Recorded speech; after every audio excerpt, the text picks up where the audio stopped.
pegar uma água.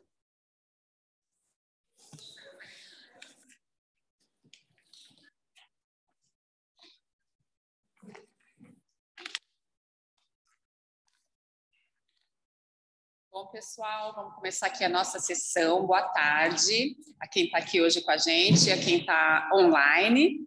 Eu queria começar aqui a nossa conversa fazendo algumas perguntas, algumas indagações aqui para a gente, né? Para nós que somos mães e pais. Quem nunca refletiu sobre os desafios da pré e da adolescência? Quem nunca teve dúvida de como que vai ser isso, como que a gente vai educar essas crianças e como que a gente vai transformar essas pessoinhas, que hoje, né, são muito jovens, em pessoas melhores para o mundo, cidadãos conscientes, participativos, que olham o coletivo, pessoas melhores. Bom, para quem não me conhece, meu nome é Regina, eu sou enabler aqui de comunicação, digital e eventos na Roche, trabalho na Roche há pouco mais de 7 anos, sou mãe do Joaquim, o Joca, de 11 anos, e estou aqui a convite do Join, que é o nosso grupo de equidade de gênero, para ser a host dessa conversa aqui com convidadas muito especiais. Então, eu tenho aqui a Denise Orato, aqui do meu lado esquerdo, a Denise é enabler de People in Culture, aqui na Roche. Eu tenho a Ana Maria Rezende, que é a nossa Quality Unit Manager aqui da afiliada. Ela é mãe da Luísa, de 11, e do Theo, de 8 meses. E a Denise é mãe do Luca, né, Denise? Esqueci de dizer, de 18 anos. Nós temos aqui a Giovana Castro. A Giovana é a nossa convidada externa, uma das nossas convidadas externas. Ela é jornalista e mãe da Valentina, de 9 anos. A Giovana criou em 2020 o projeto Mãe Preta Amarela no Instagram, onde é abordado temas como a vivência das crianças pretas nas escolas. Eu tenho aqui ao meu lado também a Thaís Vilarinho, mãe dos adolescentes Matheus e Tomás e autora do best-seller Mãe Fora da Caixa. Então, meninas, boa tarde, um prazer ter vocês aqui, tá bom? Prazer é nosso. E um prazer estar com a Ana online. Ana. Bom. Boa tarde, gente. Ana. Oi, Ana. Bom, vamos lá. A gente vai ter aqui um vídeo a mandar. Vai ter um vídeo aqui hoje ou não? Vídeo do Patrick? Acho que sim, né?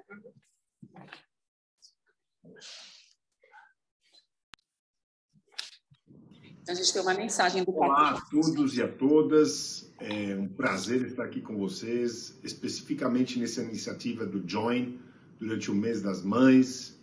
Eu queria reforçar o quanto as mães são importantes na nossa vida, no dia a dia, não só do lado pessoal, mas muito do lado profissional.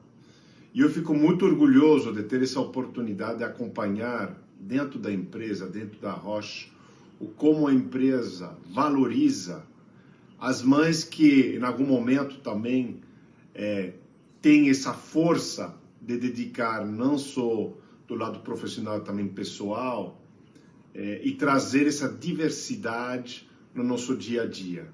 Porque vocês, mãe, fazem uma diferença no nosso dia a dia, trazem um olhar diferente e muitas vezes nos ajudam a olhar de uma forma totalmente diferente o que parece ser um problema e tornar isso uma solução. Então, uma grande admiração, um grande agradecimento e que quando vocês pensam em maternidade, vocês vejam isso como uma grande oportunidade de uma experiência diferente que vai enriquecer não só sua família, mas o lado profissional e a empresa.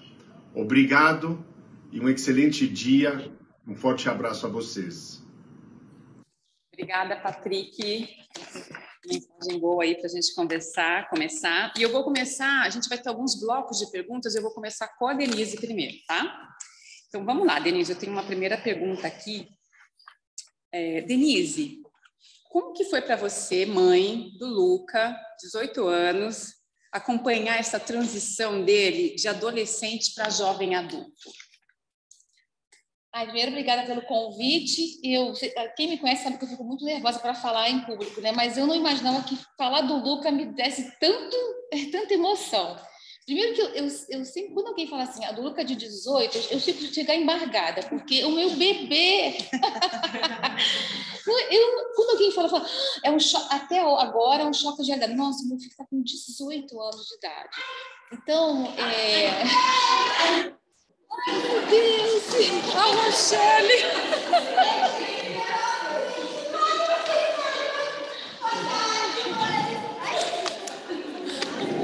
Oi, Rochelle!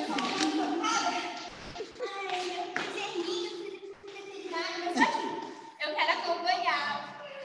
Seja bem-vinda! Estou muito ansiosa. Sente-se, por favor, acomode-se.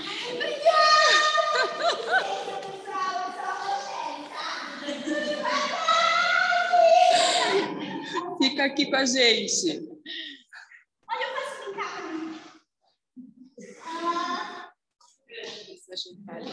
Gente, a Rochelle é a nossa mascote aqui interna.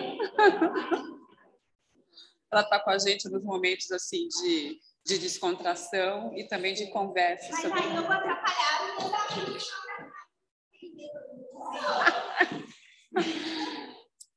Obrigada, Rochelle, pela presença. Obrigada, estou ansiosa pelo encontro de hoje. Vamos lá.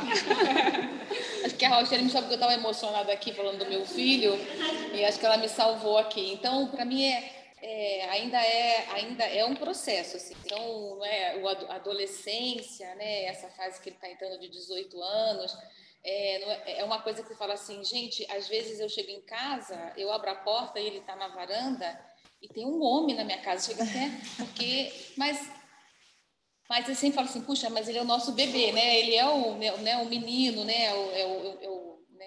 O afeto que a gente tem. E olhar assim, a evolução dele, né? De adolescente para um menino de 18 anos que está na faculdade, tem sido um processo muito revelador também para mim como pessoa, né? Eu até estava conversando com a Regina, eu não sei se eu vou falar dele, eu vou falar de mim, né? Porque...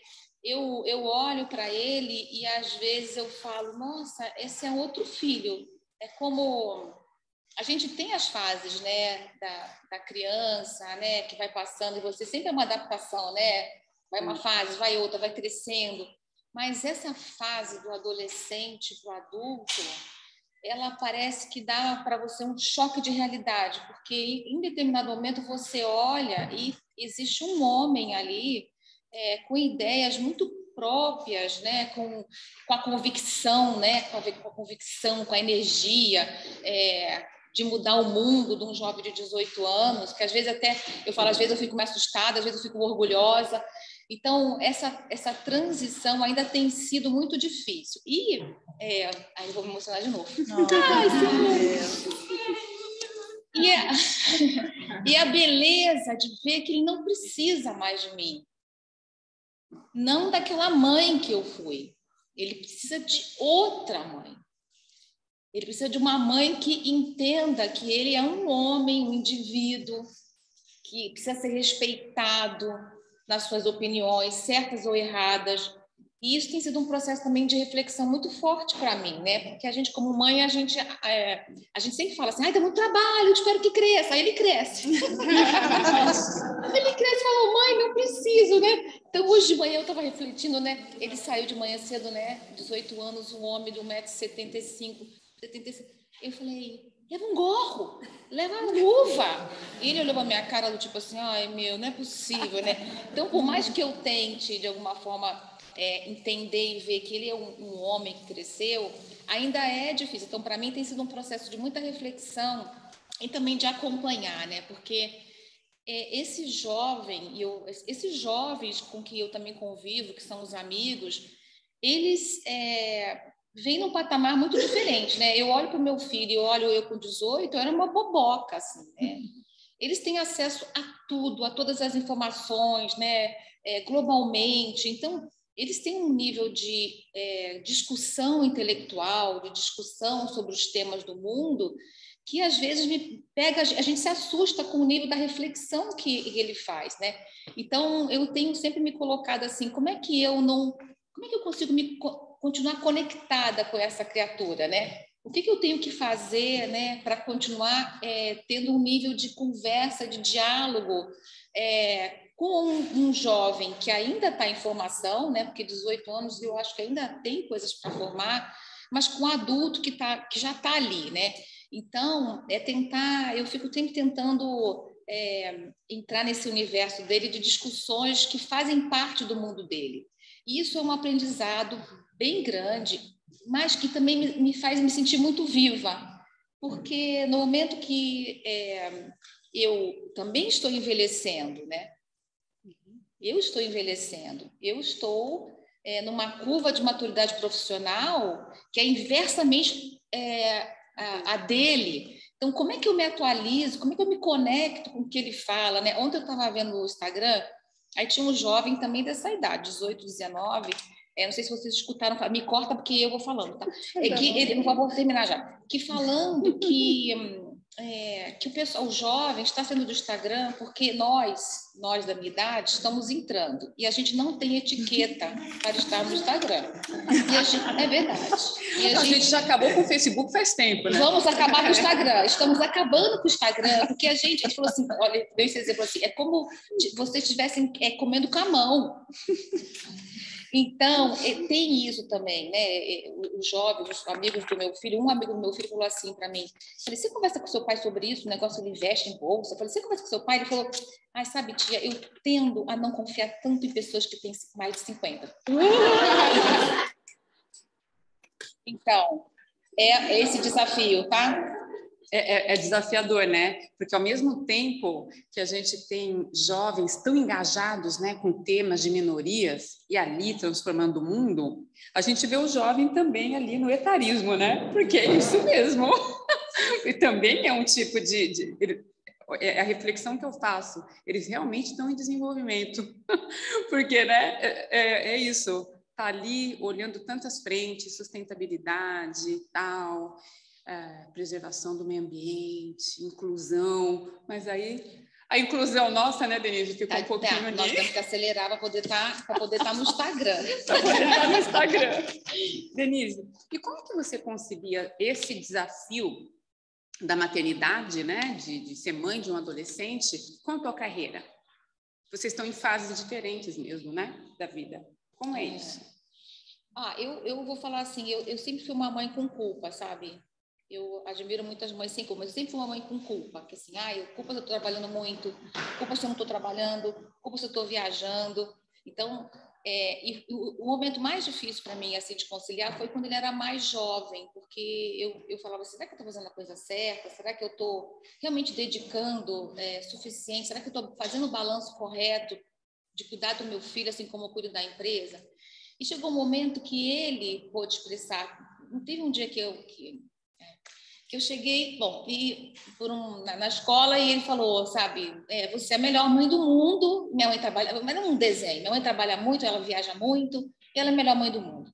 Falei, bom, eu tá dando conta, né? Então, quando você começa a ver o teu filho, gente, com todos os problemas de adolescente que tem, eu não tenho nenhuma perfeição, mas você tá vendo que ele tá indo para um bom caminho, isso te dá uma certa calma, né? Assim, sabe, alguma coisa boa eu fiz e também está introjetado. Esse momento agora, para mim, tem sido um momento difícil e engraçado com ele, né? Porque esse é um momento assim que ele está estudando direito, né? Advocacia, então ele sabe tudo de compliance, ele sabe tudo de contratos, ele sabe tudo. E tudo que eu vou falar não cola. Você não sabe, mãe, você não sabe de M&A, você não sabe não sei o quê. Então, não sabe. Mas aí, o que acontece? Eu fiz um curso na Fundação Dom Cabral, um curso muito difícil, não sei o quê, e agora ele precisa entrar num negócio aí que ele quer de M&A, que ele tem que fazer um negócio de balanço, não sei o quê. Eu falei, eu tenho minhas aulas da Fundação Dom Cabral. Ele falou, mãe, vamos assistir junto? Conectou. Então, a gente tem que também ser muito hábil de ver aonde que ele está indo, para você poder também colocar. E hoje ele é um grande fã, né? Então, ele é um grande incentivador, né, do meu trabalho. Então, muda um pouco também, porque o entendimento que ele tem, né, do que eu faço, etc., muda também na cabeça dele. Então, eu acho que ele é um menino muito, assim, dedicado, porque ele também vê a dedicação, né? Então, eu acho que a gente, assim, voltando lá atrás no começo da minha fala, se a gente tem alguma mãe aqui com culpa, se tem alguma mãe com um pouquinho de culpa de alguma coisa, se o meu exemplo servir para alguém, ele vai ser um exemplo para esse seu filho do que é ter um objetivo, do que é ter uma missão, do que é ter o que é você também se dedicar à sociedade, ao mundo, e isso vai ser fruto de admiração. Ele vai te admirar por isso, e eu acho que ele vai também seguir um caminho de ser melhor na sociedade. É o que eu penso, é uma mensagem que eu deixo para vocês, para, né, diminuir um pouquinho o chicotinho. Não, eu acho que essa mensagem é ótima. Meu filho está com 11 anos, então ele está naquela fase, né, o adolescer, e eu já tô, sabe, enfrentando algumas situações que são um pouco parecidas, porque também é uma mudança de fase muito importante, né, da infância para a adolescência, é uma grande ruptura, né? E então estou aprendendo um pouco aqui com você, Denise, e já passei por situações assim um pouco menores do que essa, mas a gente já passa com esses meninos uma coisa incrível e também profissionalmente, né? Deles pedirem um pouco a presença, ao mesmo tempo se admirarem da gente estar ali fazendo, né, a nossa parte, trabalhando, aparecendo, né? Bacana. Bom, Denise, olha, você já falou bastante, mas eu queria que você deixasse aqui alguma dica. Se você for deixar uma dica, uma mensagem final para essas mães que estão aqui com a gente e esses pais também. Gente, eu vou deixar uma mensagem que, assim, eu tenho certeza que todo pai e mãe que está aqui, né, está fazendo o seu melhor, assim, né? Vai errar, vai acertar, mas está fazendo o seu melhor, está fazendo com amor, né? Então, minha mensagem é assim: procurem estar perto, né? Procurem estar muito perto dos seus filhos. E às vezes, eu vou deixar então esse recado. Toda vez que eu tenho alguma situação com o Luca, né? Que eu discuto, que eu converso, que eu me irrito, que eu vejo que tá, eu vou lá escrever e falo: por que eu estou tão chateada? Por que eu estou tão irritada? Por que eu acho que ele deveria ser assim? E geralmente é uma mensagem para mim, sabe? Então, que cada interação que vocês tenham com seus filhos, não precisa ser, não tem família doriana, tá?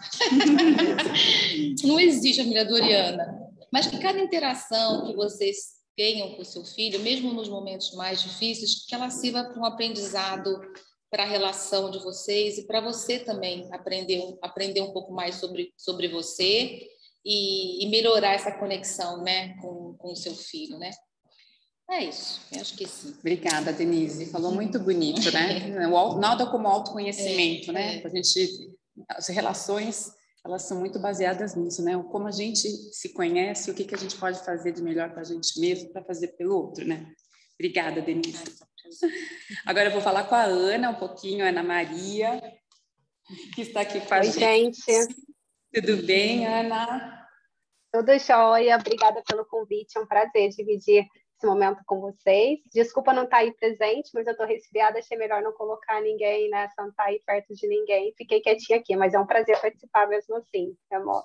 Que bom, Ana, obrigada. Eu tenho aqui uma perguntinha para você já para começar. Como foi a chegada, como foi para sua filha a chegada de um irmãozinho? Olha, foi uma grata surpresa. Ela passou anos pedindo para o Papai Noel. O problema é que o irmãozinho veio quando ela está na pré-adolescência. E aí começam as dificuldades, né? Ela tem 11 anos, ela passou muito tempo pedindo e, de repente, chega o irmão com ela entrando na pré-adolescência, nesse momento difícil. Regina falando um pouco, né, dos desafios com o filho dela. E aí ela começa a ver que não é tudo mais para ela, né? E aí começam os desafios do aprender a dividir. Bacana. E como isso foi para você? Como é que você lidou com essa situação?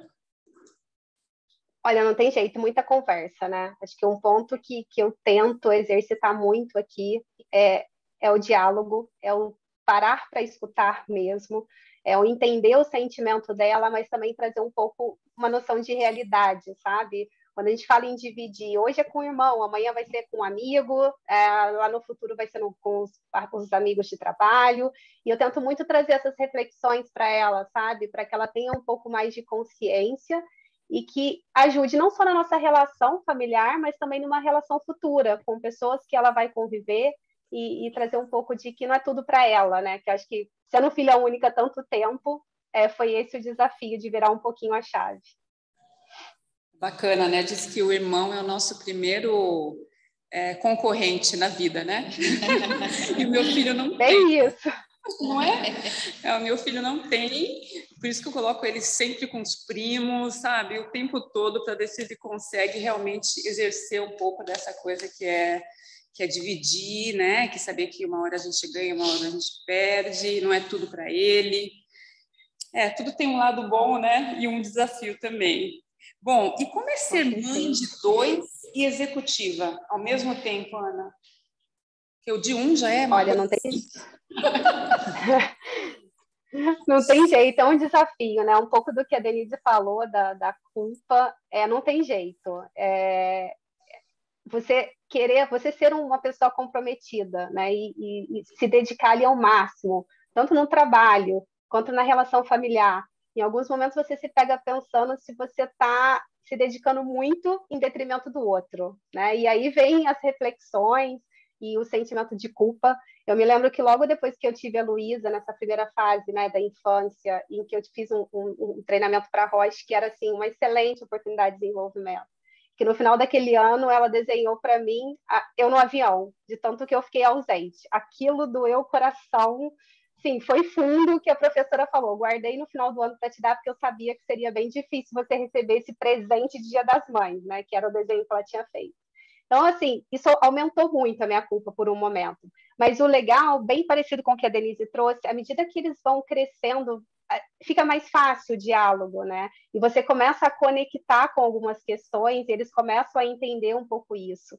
E aí, logo depois, uns 3 anos depois, né, quando ela tinha uns 6 anos, ela faz de novo um presente Dia das Mães, e ela tinha que falar uma palavra sobre mim, ela fala que era comprometida, que eu era a pessoa mais comprometida que ela conheceu. E aí você vê, assim, valeu a pena, né? Foi o exemplo que no dia a dia eu consegui passar para ela. É fácil? Não é fácil. Mexe, você se para ali refletindo e fala, como eu posso equilibrar de uma maneira melhor, o que eu posso fazer diferente, mas durante a pandemia, né, veio muito forte essa reflexão, que a gente se pegou em casa trabalhando muito e as crianças tinham que entender que a gente estava aqui, mas a gente não podia estar presente. E eu participei, me lembro de uma sessão de parentalidade aí na Roche, né, numa daquelas sessões, e eu tive, assim, que eu quero compartilhar com todo mundo, que para mim foi uma dica incrível, que foi o gastar o tempo com qualidade, né? E eu lembro que nessa sessão a gente compartilhou muito que se você tem 10 minutos, fale que são 10 minutos, mas que vão ser 10 minutos sem o celular, 10 minutos sem uma televisão, 10 minutos sem nada, 10 minutos ali presente falando, estou aqui por você, o que a gente pode fazer ou criar conexões nesses 10 minutos, mas que seja de corpo e alma presente. E eu confesso que eu comecei a fazer isso e como a nossa relação mudou. Hoje eu tenho uma parceira, sabe? Uma pessoa que às vezes me olha, me vê trabalhando um pouco mais e fala, mamãe, vai dar tudo certo, viu? Você vai ver que vai ficar muito bom. Então, assim, você vê que começa a ter uma parceria e um entendimento, e aí a culpa começa a ficar um pouquinho, né, para trás, e você começa a ver muito mais o aspecto positivo de tudo isso e as lições que você vai deixando no dia a dia para que ela se torne aí uma adulta com responsabilidade e que seja sempre uma pessoa que trate os outros com respeito e com empatia, né, para entender as dificuldades do outro. Ana, foi linda a sua fala, obrigada, agradeço muito, viu? O time de regulatório. Eu que agradeço. Um time de muita estima aqui por todos nós, a gente gosta muito de todo mundo. Eu vou começar agora com a Giovana. Giovana, é um desafio para os adolescentes entenderem que existe uma vida real para além do universo virtual. Muito se debate sobre o uso e a exposição ideal das telas e dispositivos, né? Como você observa este tema? Boa tarde para todo mundo. Obrigada por me convidar. Estou muito feliz e, ao mesmo tempo, muito nervosa. Todos nós um pouquinho. Bom, eu vou falar um pouco da minha experiência, né? Desde que minha filha nasceu, tem todas aquelas orientações de que a partir de 2 anos você começa a dar tela aos poucos, não antes, né? Todas essas recomendações eu segui. E ela sempre, desde pequena, teve um limite para a tela. E a tela era desenho animado, fiz logo um streaming para ela não assistir propaganda voltada para criança e tal. Tudo isso pensado, né? Hoje em dia, com 9 anos, ela quer mais e mais YouTube, mais TikTok, mais tudo isso, mas ela continua tendo limite. Só que ela vem de encontro a mim, exigindo, né? Isso dá até alguns conflitos. Eu quero. No momento, nós combinamos que ela vai ver tela somente no final de semana. Durante a semana, ela não vê. Então, assim, eu acho que aquilo captura muito a criança para conteúdos que não são necessariamente interessantes. E aqui eu não estou demonizando a internet, nem aplicativos, nem nada. Existem coisas muito interessantes na internet e nos aplicativos, mas, de modo geral, é um conteúdo que eu considero vazio, né? E é um exercício que eu faço comigo mesma, eu sou de uma outra geração, né? De buscar coisas com conteúdo. Eu não gosto de encher o meu pensamento, a minha mente com coisas... Claro que você tem seus momentos da revistinha de fofoca, né? do Instagram, da fofoquinha, sim, claro. Mas, assim, existem coisas que atualmente estão muito disseminadas que fazem você se sentir mal, você se sentir... né? Parece que é um mundo ideal que está lá no Instagram, um mundo ideal na internet, e a criança precisa saber que existe um mundo real. Minha filha, desde pequena, ela sabe, Tina, não confie em tudo que você vê na internet, não confie em tudo que você vê. Mas, mãe, ele disse que isso, aquilo. Lembra que eu te falei? Reflita, questione, tenha sempre dúvida. Então, eu acho que o meu papel é esse, né? Que eles estão bombardeados de internet, bombardeados de informações, mas eles têm capacidade de discernir e de selecionar. Então, assim, sempre que porque como eu passei a trabalhar remoto com a pandemia, eu estou muito perto dela, né? Então, eu consigo ver mais ou menos o que ela está fazendo, e a gente tem uma relação que ela me mostra, né? Ela me mostra muita coisa de TikTok que ela vê, de YouTube, e aí ali é uma oportunidade para você conversar com a criança, né? Super. O que você acha disso? Você acha que isso faz sentido? Você gostou disso ou não gostou?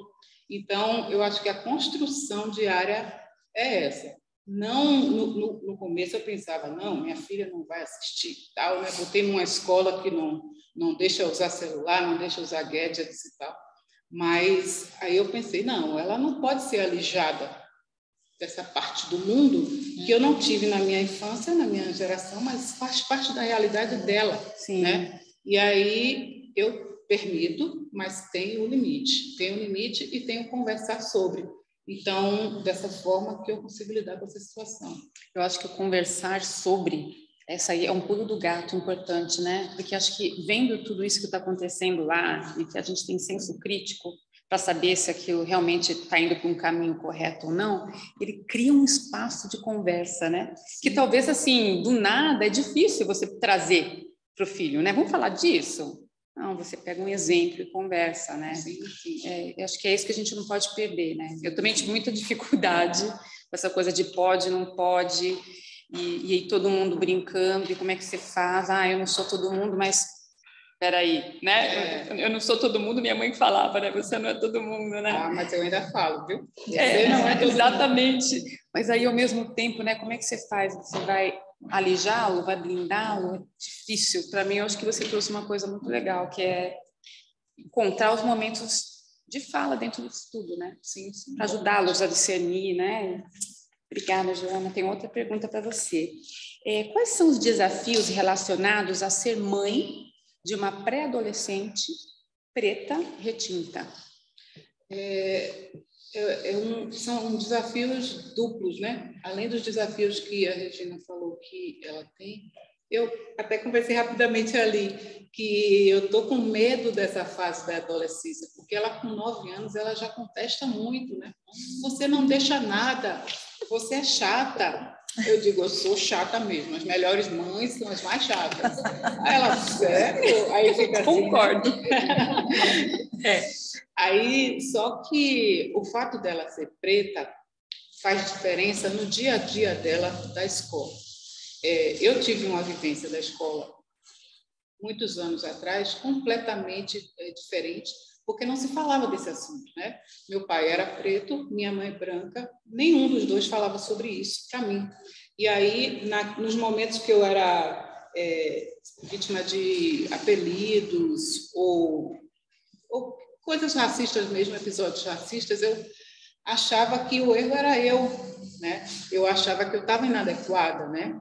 Uma vez, eu tinha mais ou menos essa idade da minha filha, com 9 anos, eu fui numa piscina com meus pais, estava lá brincando, do nada surgiu uma menina que me chamou de cabelo de bombril. Aí, assim, a sensação até hoje é física, sabe? Veio aquele arrepio, assim, eu me senti feia, me senti inadequada. Não, eu não tenho que ficar aqui, eu não pertenço a esse lugar. E aí, aquilo ali acabou meu dia, né? Mas, hoje em dia, minha filha, além de ter a mim, né, tem muitas informações, essa questão da humanidade da pessoa negra está na crista da onda, digamos assim, né, na ordem do dia. E o que é que eu faço com ela? Eu busco conscientizá-la de que o erro não está com ela, de que ela é uma pessoa, ela é um indivíduo, ela é inteligente, ela tem história, tem ancestralidade, tem passado, mas as pessoas que estão erradas são as pessoas racistas, que não consideram que ela é uma pessoa humana como qualquer outra. Então, além de todas as questões da maternidade, né, que nós sabemos, eu ainda tenho que tratar dessa, e isso se tornou um desafio assim diário, né, que eu estendi para as redes sociais, para o Instagram, com o meu trabalho, né? Bacana. E pegando o link, né, você falou aqui de racismo, então que dica você daria para que mães e pais abordem o tema do racismo entre adolescentes e familiares? A conversa. O racismo não pode ser um tabu. A gente tem que falar sobre isso todos os dias, né? Porque, assim, existem pessoas não negras que têm medo de ou errar, ou de estar ofendendo, ou de estar sendo racista, mas essas pessoas, elas devem sentir que é preciso falar desse assunto, perguntar, né? Se informar. Você não vai... existe uma questão muito forte no momento, que se fala preto ou negro, né? Isso não é uma coisa que você vai perguntar para uma pessoa preta. Você vai estudar, você vai pesquisar, você vai procurar saber, né? A gente não está na posição de ensinar, a gente está na posição de assistir.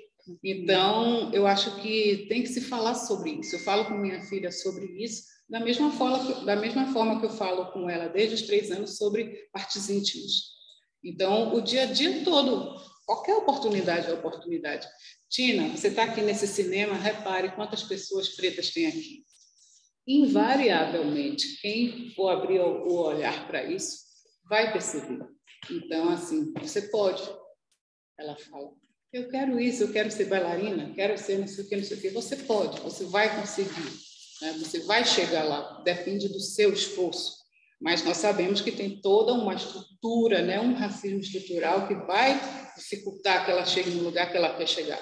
Mas eu estou aqui, né, para ensinar a ela, tentar orientar os caminhos, e ela sabendo que ela pode, coisa que antes eu não sabia, faz toda a diferença, né? Porque eu estava comentando que esse episódio que eu contei da piscina, eu sempre fui uma criança muito aberta, muito de dar risada, aquilo ali me fechou. Eu me fechei durante muitos anos porque eu tinha receio que as pessoas iam me rechaçar, que eu ia aparecer nos lugares, né, e eu ia ser rejeitada. Mas Com tudo, com todas essas coisas, a gente aprende, né? Transforma esse aprendizado em orientação para minha filha e também para as pessoas que têm começado a me acompanhar lá, né? Então, você pode falar o seu Instagram aqui para o pessoal? O meu Instagram é @mãepretamarela. E @mãepretamarela por quê? Porque minha filha, ela tem 9 hoje, sim, mas por volta dos 3 aninhos, ela dizia, eu quero ter a sua cor. Aí ela falava, eu quero ter a cor, essa cor, porque a cor dela é mais retinta, né?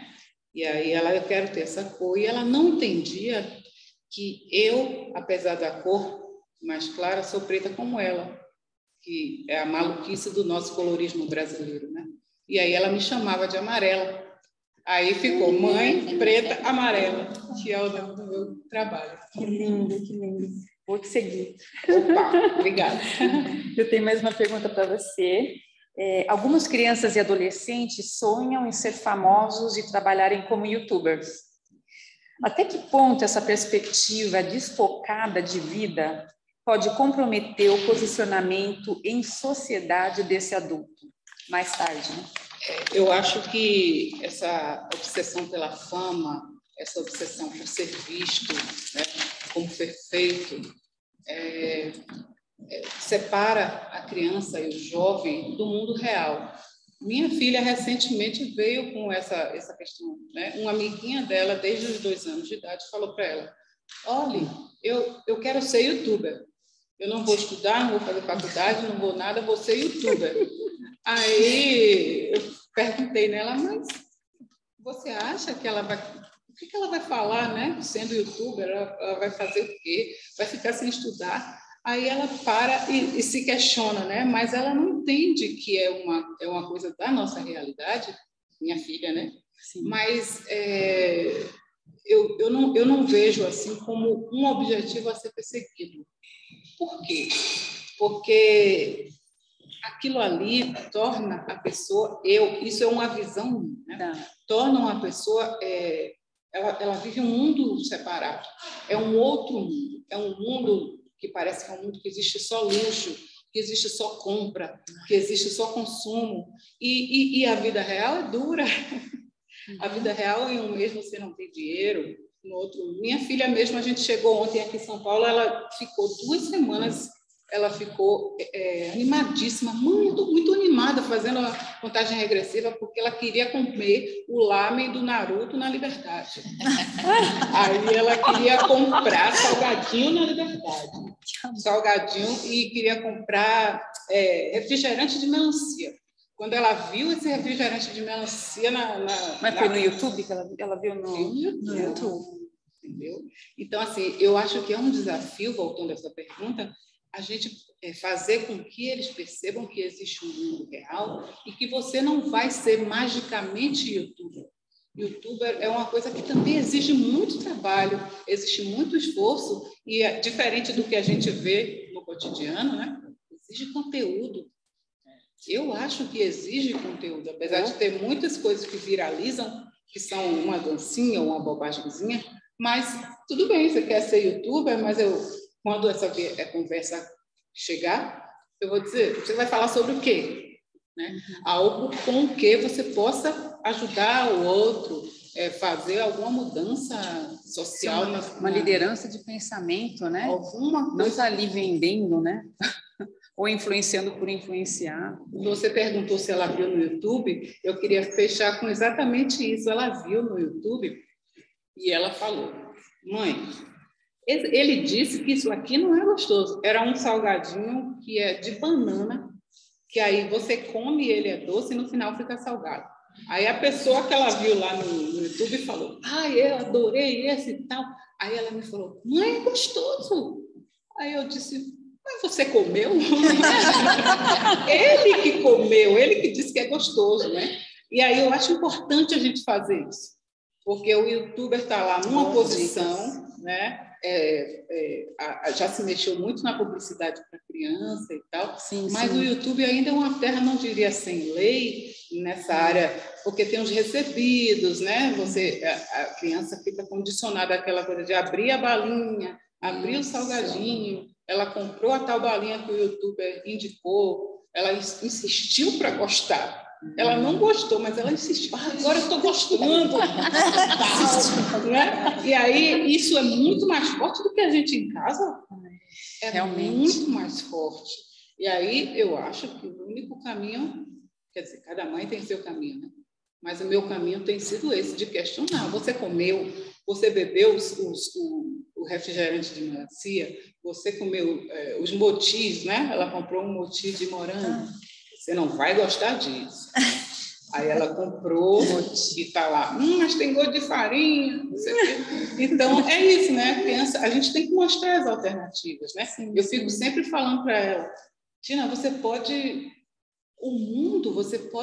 conquistar o mundo, você pode viajar, você pode fazer o que você quiser. O mundo não é isso aqui, o mundo é muito amplo.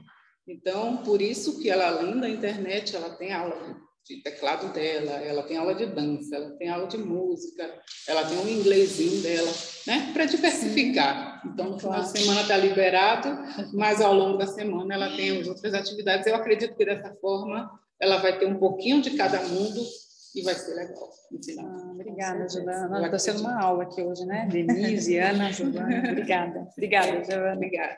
Vou falar aqui com a Thaís. Thaís, além de autora, você é mãe e também é psicóloga, né? Sou fonoaudióloga. Fonoaudióloga. Estou fazendo formação em psicanálise, mas sou fonoaudióloga. Ah, bacana. Então, tem umas perguntinhas aqui para você também. Você acredita que as mães e os pais podem ajudar os filhos a lidar com todos os desafios e transformações envolvidos nessa fase da adolescência?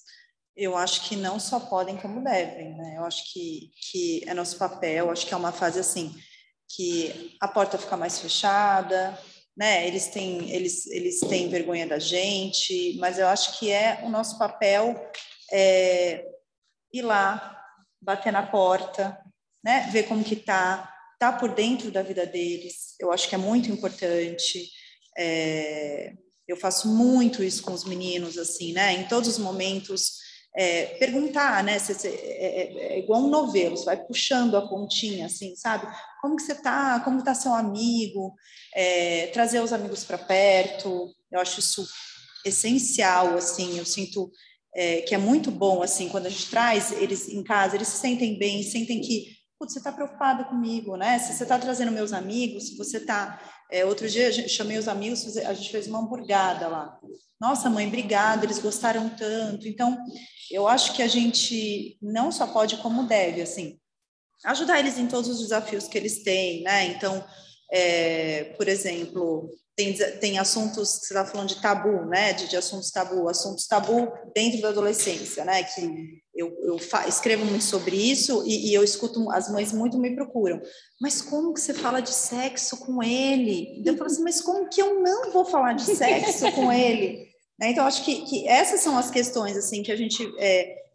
por exemplo, eu tive uma mãe que falou, que foi muito aberta comigo, mas eu acho que dá para ir um pouco além, sabe, do que a minha mãe foi comigo. Então, assim, procuro sempre conversar com ele e orientá-lo, né, e falar. Então, teve um caso há uns tempos atrás, ele tem 14 anos, ele vai fazer 15. Ele tem uma namorada, que é uma querida, a namorada dele, e sempre que vem os assuntos, assim, de sexo e tal, outro dia começou no grupo dos pais que os adolescentes da escola estavam praticando sexo oral porque sabem que não engravida. Deu, ai, meu Deus. Aí eu cheguei para ele, assim, eu falo muito para ele, olha, Teu, o que eu acho, né? Então eu falo muito assim, o que eu acho. Então eu trago muito para o que eu acho e falo para ele ver se cabe na vida dele. Então, cheguei para ele e falei, Teu, olha, eu vou falar o que eu acho, tá? Então, eu sei que ele nunca transou, né? Eu falei assim, sexo oral é muito mais íntimo do que sexo, no meu ponto de vista. Então, assim, não faça, não vai ser legal, vai ser constrangedor, você vai ficar desconfortável, sabe? Espere as coisas no seu tempo. Então, assim, eu acho que a gente não só pode, como deve também, por exemplo, abordar o tema, né? Você vai falar de droga, a criança vai falar que você é um saco, mas a gente tem tantas formas de falar sobre o assunto, né? Então, outro dia eu estava no Instagram e eu sigo o Nando Reis, que eu adoro a música dele, E aí eu estava vendo que ele falou que tem uma música dele, que chama Cegos do Castelo, que ele escreveu quando ele estava saindo das drogas, né? Que foi o processo dele de sair das drogas. E eu gosto muito de música, o Matheus gosta muito de música também, porque, né, essa questão de eu escutar sempre música, ele está sempre escutando o que eu escuto também. E aí eu cheguei para ele e falei assim, Teu, olha essa música aqui do Nando Reis, né? Eu falei assim, vamos ver, vamos ler o que trata a música. Aí a gente foi lendo, nossa, acho que ele falou isso por causa disso, meio tentando interpretar música, sabe? Ele, nossa, mãe, deve ser difícil, né? Deve ser complicado. Então, tentar trazer os assuntos também, não de uma maneira tanto impositiva, sabe? Eu acho que isso ajuda muito. Claro que às vezes a gente tem que dar de Dona Hermínia, que eu falo sempre muito isso nos meus textos. A gente é humana, né? Às vezes eu dou de Dona Hermínia, sabe? Então, teve uma situação muito engraçada do Matheus. A gente entrou no anfiteatro da escola para assistir a apresentação de uma filha de uma amiga minha, e ele, e assim, atrás estavam sentados, tá todo mundo aí mais velho que eu, da escola e tal, e eu, assim, tentava falar com ele, mãe, não sei o quê, mãe, que vergonha, mãe, fala baixo, mãe, não sei o quê, mãe, não sei o que lá. Aí na hora que, e aí ele tava com meio que fone de ouvido, né, porque adolescente tem isso, eles usam fone de ouvido, eu tomo um ódio disso, aí fica com fone de ouvido. Aí ele tava com fone de ouvido, aí eu falei, vai começar, tira o fone de ouvido. E eu já estava meio que, né, por aqui, tiro o fone de ouvido. Aí ele me ignorando, assim, eu falei, deixa eu te contar uma coisa, se você não tirar esse fone de ouvido agora, eu vou subir nesse palco, vou dar de dona... Então, assim, eu acho que tem que ter um pouco, assim, falar, conversar, ter diálogo aberto, mas também a gente colocar os limites que precisam ser estabelecidos, né? Ou, essa semana mesmo a gente estava falando sobre bebida, ele tinha ido na casa do amigo, aí eu falei, tinha bebida? Daí ele falou assim, tinha que um amigo falou que pegou uma cerveja que os pais tinham ido dormir, a mãe recebeu, os pais tinham ido dormir, e o amigo pegou uma cerveja, uma Itaipava, ele falou. Eu falei, quer dizer então que a Maria recebe vocês, tudo? Ele falou assim, não, mas eu não bebi, mas a Maria recebe vocês e vocês pegam uma Itaipava. Então, assim, fala muito. Será que vocês estão roubando uma cerveja? Seu amigo, ele roubou a mãe dele? O que você acha disso? Como seria se fosse aqui? Você teria coragem de fazer isso? Sabe que você não tem idade para beber ainda, que você tem 18 anos? Sabe as consequências de você começar a beber agora? Então, falo muito assim, tem um avô que era alcoólatra, então falo para ele sobre isso. Então, acho que a gente tem que conversar de forma muito aberta. Ele vem muito trazer as coisas para mim também, eu percebo que ele sabe que eu escuto, mas ao mesmo tempo também colocar limite, sabe? Não tem essa coisa do pai amigo. Porque eu acho assim, que você escutar é uma coisa. Igual ele falou dessa coisa da bebida. Ele, mãe, qual é? Hoje em dia, todo mundo bebe com 14 anos. Eu falei assim, um monte de gente bebe com 14 anos. Eu falei assim, deixa eu te contar, você tá achando que a sua geração é muito transgressora, muito alta? Eu falei, todas as gerações, né? A geração da minha bisavó devia ter menino que bebia com 14 anos. A diferença está nos pais. E você... Sinto te informar, caiu uma família que dá limite, que te orienta. Então, é isso. Eu adoro escutar, eu adoro conversar com você, mas eu não vou ser a pessoa que vai apoiar você transgredir numa coisa que eu não acho bacana. Eu não vou ser, eu sou sua mãe. Claro. Então, acho que a gente não só pode como deve, de várias maneiras, né? Então, acho que, assim, a gente tem que tomar muito cuidado, porque hoje em dia eu sinto muito isso dos pais, né? Eles querem muito ser amigos dos filhos, num sentido de permissividade, que é muito ruim. Então, é um equilíbrio difícil de encontrar, mas eu acho que se a gente conhece bem nossos filhos, se eles têm essa abertura com a gente, eu acho que aos pouquinhos a gente vai encontrando. São tantos temas, né? Esse tema, para mim, das drogas lícitas, é um tema, para mim, dos mais difíceis de tratar. É muito difícil. É muito difícil, né? Até porque muitas vezes a gente também bebe, né? A família bebe. Então, assim, para mim, eu dou o meu melhor para ter essa conversa sobre drogas lícitas, mas é complicado. Por exemplo, cigarro eletrônico é outra coisa. Nossa, agora, tem muito hoje em dia cigarro eletrônico. Tem as meninas de 12 anos que eu fiquei sabendo hoje da escola que já estão experimentando cigarro eletrônico. É uma coisa... Enfim, são os nossos desafios, né? E o cigarro eletrônico, ele nem tem essa coisa negativa do cheiro, do nada, porque é uma coisa que parece que tem sabor até. Mas faz mal da mesma forma, super né? mal, super mal. Vamos lá. Eu também queria saber de você, olha, cada vez mais crianças e adolescentes têm sido acometidos por transtornos psicológicos, como a ansiedade e a depressão. Como você lida com esse tema com seus filhos ou com jovens com quem você lida? Olha, eu converso muito com eles sobre o tema. Eu acho que quando a gente tem uma relação aberta com os nossos filhos, eu sinto isso. Eu tenho 2 meninos e eles são água e vinho. Então, o Matheus é super né, com quem que vai fazer 15, ele é super conversador, tudo, e o Tomás, ele é super fechado. Então, às vezes eu fico pensando isso, né? Talvez, né, a criança que é mais fechada não se abre tanto para os pais e acaba meio que entrando numa depressão e tal. E eu sinto que lá em casa, os dois, mesmo eles sendo muito diferentes, eu acho que o que faz a diferença é a nossa abertura. É o bater na porta, é o você ter criado, né? Porque eu acho que isso faz muita diferença. A gente, desde quando eles são pequenos, ter essa abertura com eles, ter essa conexão, conhecer eles, estar sempre disponível. Eu acho que quando chega na adolescência, de alguma maneira, eu sinto que é isso um pouco que elas falaram aqui. Você tem mais diálogo, você tem a parte difícil, né? Tem gente que fala, mas como que a adolescência é difícil? Mas é bom porque se você criou essa conexão, né? De alguma maneira, se você conhece seu filho sente que tem abertura com você, é aquilo, não tem perfeição. Lógico que tem momentos que você está mais no trabalho, momentos que você está mais, sei lá, no relacionamento, mas se você criou essa conexão, eu acho que as coisas acontecem. Então, os dois são muito diferentes, mas eu sinto que os dois, a hora que o calo aperta, eles procuram, né? E as mães que eu converso também sentem isso. Então, eu acho que você está sempre disponível. Os meninos, eu acho que você também, né?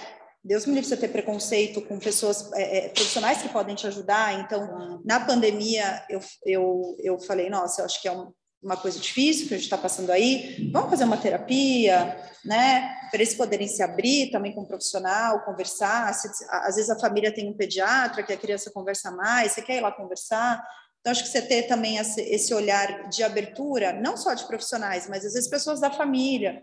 O Matheus, ele é super apegado com o meu pai, então meu pai tem uma abertura diferente da abertura que eu tenho com ele. Então, acho que incentivar isso também, né? De outras pessoas também cuidarem dos nossos filhos, né? Tem uma frase que é assim, é preciso uma aldeia para cuidar de uma criança.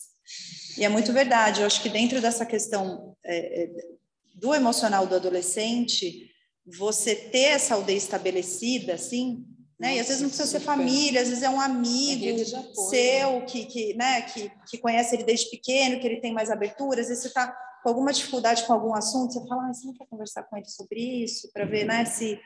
Então, acho que isso ajuda demais e também ajuda profissional. É sempre muito bem-vinda, né? E a saúde emocional? Assim, como é que... Hoje a gente está falando muito disso, né? Depois da pandemia, enfim, a gente começou a falar muito da saúde emocional, as pessoas estão se abrindo mais, as pessoas estão se colocando de forma mais vulnerável em diversas situações, inclusive no trabalho, né? Hoje a gente pode ser mais a gente mesmo, né? Sim. E como é que você lida com isso, com os filhos? Olha, eu acho que saúde emocional, né, principalmente depois da pandemia, o mais importante é socializar, né? Então, assim, para mim, a minha angústia da minha pandemia com meus filhos era isso. Não socializar, não estar tendo as experiências que eles precisam ter para aquela idade. Então, eles socializarem, eu acho que é super importante. Tem uma questão toda, né? Acho que a pandemia agravou muito com essa questão, assim, das telas. Então, eu escuto muitas vezes assim, mas ele prefere estar na tela. Então, mas ele vai preferir estar na tela, né? Principalmente se ele está viciado num joguinho ou está naquela dinâmica de ficar passando o dedo, né? Que você não está nem... A criança não está nem pensando, ela está fazendo no reflexo. Então, eu acho que você, de alguma maneira, colocar várias coisinhas dentro da vida, né, do adolescente ou da criança. Então, o esporte... a escola, os amigos em casa, a refeição em família, né? Então, não abrir mão disso, sabe? Porque, gente, é batata, assim, vai sentar, vai pegar o telefone e vai colocar lá na hora do jantar. Então, assim, não tem. Isso é muito chato, então sou, mas aqui em casa é assim.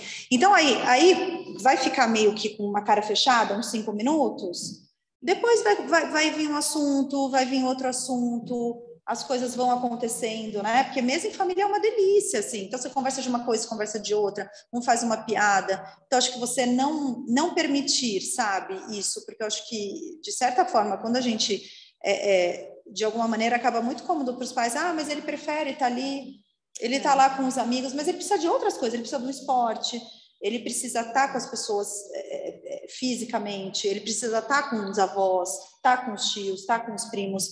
Então, acho que se a gente, de alguma maneira, equilibra isso é uma responsabilidade nossa, né? Porque eles não têm responsabilidade para saber, né? Eu digo, os meus, né? Um tem 11, um tem 14, eles não têm responsabilidade para saber o que vai fazer bem, o que não vai fazer bem. Então, acho que você realmente regrar essa agenda, né? Como ela falou, a minha filha faz teclado, meu filho também faz o inglês, faz, né, o futebol, que adora. Então, você colocar todas essas coisas, um pouquinho de cada coisa, eu acho que ajuda muito a você oferecer uma saúde emocional para eles, né? Sim, sem dúvida. E quando é que você começou a escrever? Sobre maternidade? Eu comecei a escrever em 2014, era o comecinho, assim, do Instagram. Então, eu tive meu primeiro filho em 2007, foi um puerpério bem complicado, bem difícil.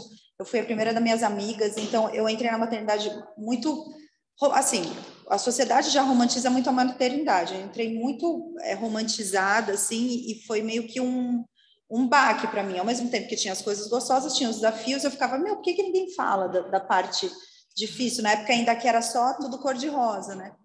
Aí eu comecei a escrever em 2014, meio que como um diário, assim, e aí as coisas foram avançando, os textos, as pessoas iam comentando, aí cada hora chegava uma leitora diferente, aí as leitoras meio que se ajudam ali nos comentários, que isso é muito legal, que virou uma rede de apoio.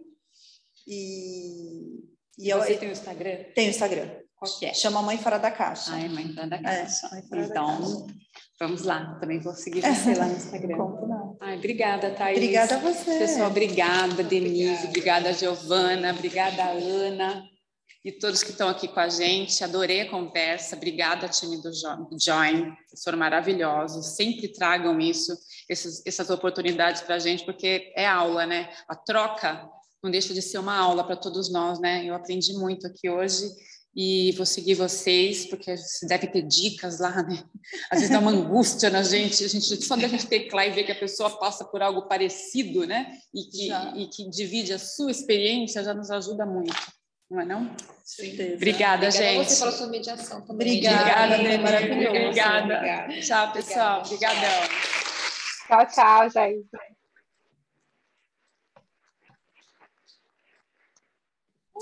Gente, que emoção tão linda. Aprendi um monte. Sério. A gente, quando eu não vejo, mas você é um bebê, não tem lugar nenhum, né? Não é nem criança, nem adolescente, eles ficam meio perdidos, eles ficam meio chatos. Eu tô super assim.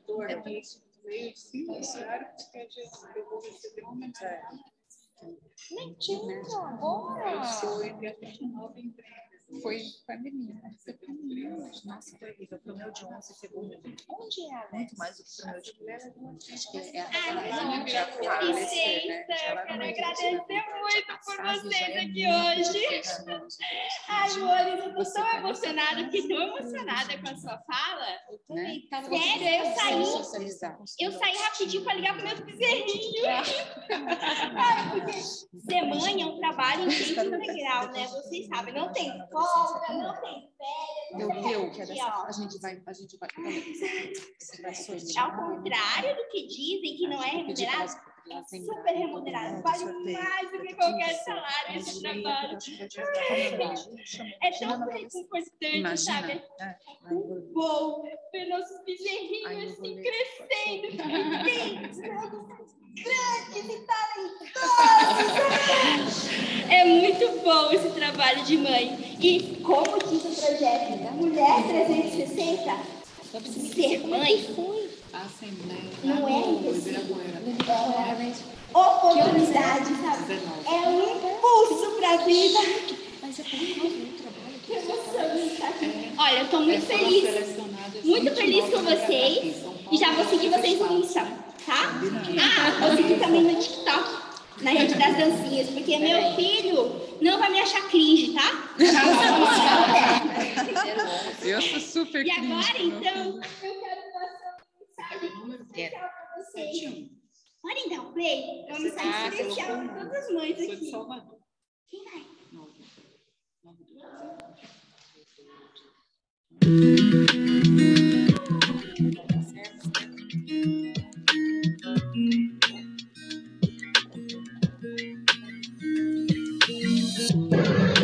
Oi, mãe, passando aqui rapidinho para desejar um Feliz Dia das Mães para você. Que você possa receber tudo que você tem feito por mim. Você é uma inspiração tanto na vida acadêmica quanto pessoal. Eu me inspiro muito na forma que você lida com as pessoas e que você trata seus problemas, tá bom? Um beijo, te amo muito. Uma pessoa extraordinária, que só tem pontos altos, tipo, ela é amável, cuidadosa, sempre uma pessoa boa e muito generosa. Beijo, mãe, te amo, você é minha mãe.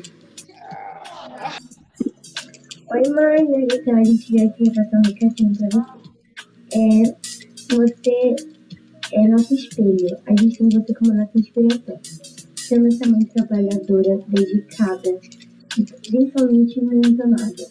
Você é a pessoa mais incrível do mundo.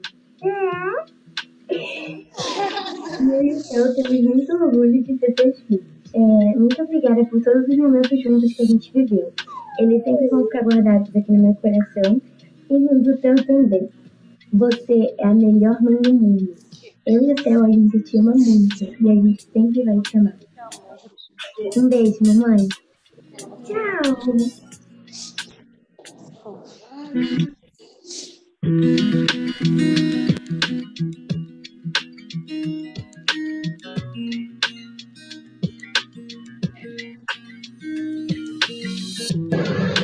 Oi, mãe, passando aqui rapidinho para desejar um Feliz Dia das Mães para você. Que você possa receber tudo que você tem feito por mim. Você é uma inspiração tanto na vida acadêmica quanto pessoal. Eu me inspiro muito na forma que você lida com as pessoas e que você trata seus problemas, tá bom? Um beijo, te amo muito. Pelo amor de Deus. Ai, gente. Obrigada, gente.